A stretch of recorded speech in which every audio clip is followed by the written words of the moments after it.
so now I'm at this point where I don't have this line of work and career, the weekly schedule I set up, the people that I was seeing once, twice, 3 times a week, more so even. My friends were my coworkers and my clients, and I was immediately and abruptly kind of removed from all that. I Yeah. was still dealing with this back pain that was insurmountable from being able to do Yeah. so many things, throughout my life as a young adult, and then as an adult, as a collegiate athlete, and then after as a professional, and the things I was doing for my body, and the ways that I felt capable. Yeah. Not only could I not do any of that at all anymore, point blank, period, 0% of that. Yeah. I was also in pain that I had not been in ever before. Sure. I know anybody that has experienced back pain,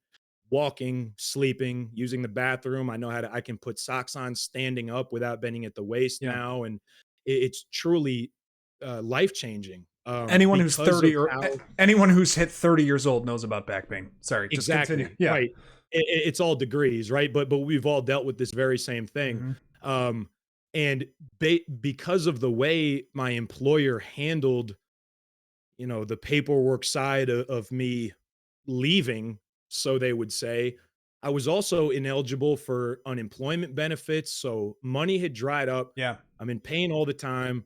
Job is out. I'm at the time not being treated nor medicated for my bipolar depression because, up to that point, things were pretty good.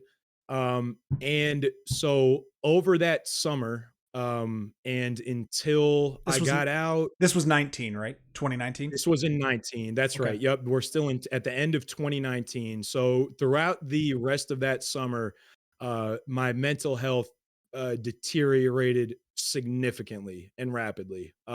Yeah. I have one of my Of bad course. habits. Right, one of my bad habits is to isolate and, put myself in a cave and stop answering folks and whatnot, and, it got to a point where I was, I had suicidal ideations. I was starting to think about, what that would look like and the ramifications and who would miss me and whether that was excusable or something that I Yeah. could do, whether I was too much of a coward to do it at all, whether I even had it in me. And you started to think all these things that in hindsight are just so prototypically uh depressive and Mhm. mentally unwell and unhealthy.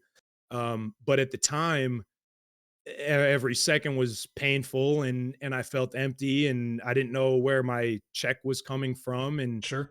so much was up in the air. And I had referenced some of this to my girlfriend Emily. I told her when it got to the point where, I was thinking like I was ready to go. I told her that. I said, I just don't feel like I can do this anymore. I don't feel like Mhm. this is what I thought life was going to be.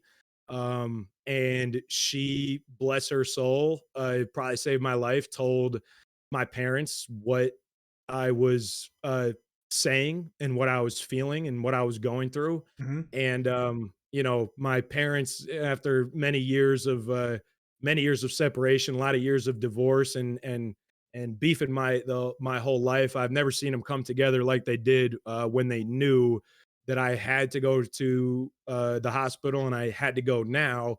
And that's exactly what happened. My father pulled some strings within our community. A guy that we was in our youth football league is also a high ranking hospital official, and he got me the appointment I needed. And I stayed in an inpatient behavioral health facility for a week, Yeah. and Yeah. it was an experience I won't forget. I told the doctor one of my last days there, it's exactly what you need until it's not at all what you need anymore. Okay. And then it's time to go. But that experience with kind of crumbling and feeling like I had so much taken from me, whether it be my health or my job or my livelihood, my career, Yeah. that set the stage then for everything that came next and the streaming adventure and I mean, where I wound up now. So Wow. it's another instance of, Do you you got to get through what you're going through.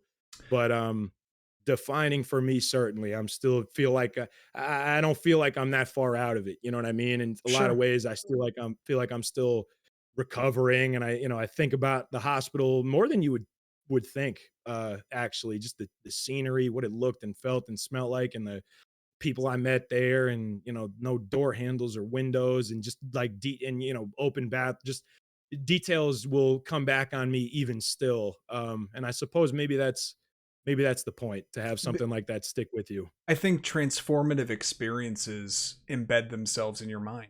I've had Yeah. my fair share, and sorry, I got to take this off because I sweat. I'm But also sweating. yeah, stream sweat's real. The Yeah. Yeah, the transformative experiences like that leave an impression. I mean, by grace, I think they do, so we don't forget. At some Yeah. level, what how fragile it all is. It's at the root of it.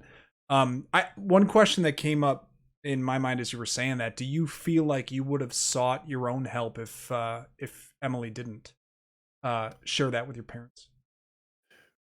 That's a good question. And I don't think I would have. No, because at that point, Emily was the only person I was interacting with at all.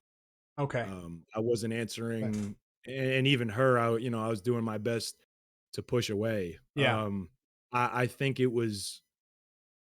I think in some ways I was asking her to help me in sharing the things that I did with her, because she was the only one I was talking to. Yeah. Um, but Certainly. I don't say it like I do lightly. I don't think it's unfair to say that she saved me by stepping in like she did. Yeah.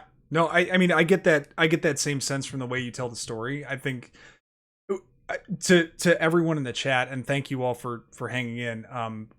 When Fendler and I talked a little bit before this, I spoke to him. I said, "Is there anything that you want to share?" And the first thing that came back was, "I want to talk about my experience with my own mental health, because I think that's the most important thing that we can share." So I hope for anyone that has taken that in and just heard the narration of how that unfolded, that can be of value to you in some way, whether it be in your own life, in someone else's life. When people are in a state of that depression, as you've described it, I'd imagine your cry for help is the push away. Your cry for help is sharing that you've got these extreme thoughts, suicidal ideations, as you put it.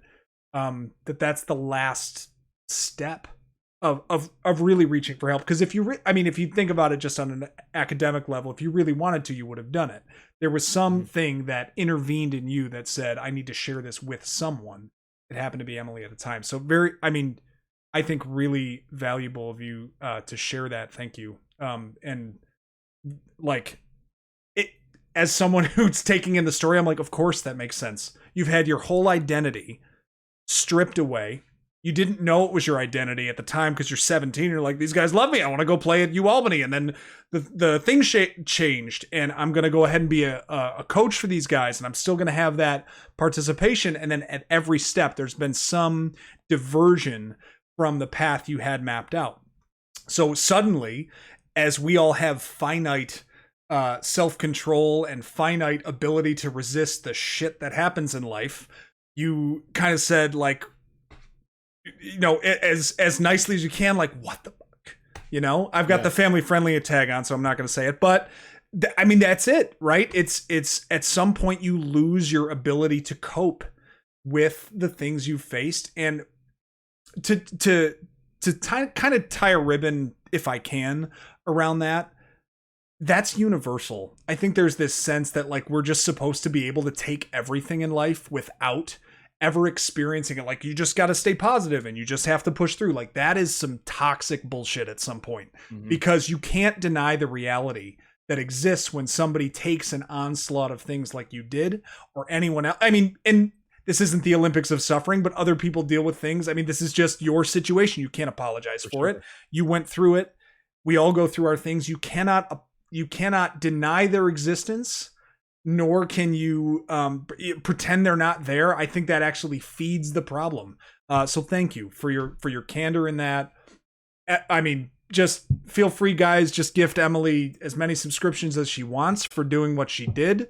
And just a a wonderful story of family intervening when it was appropriate to do so.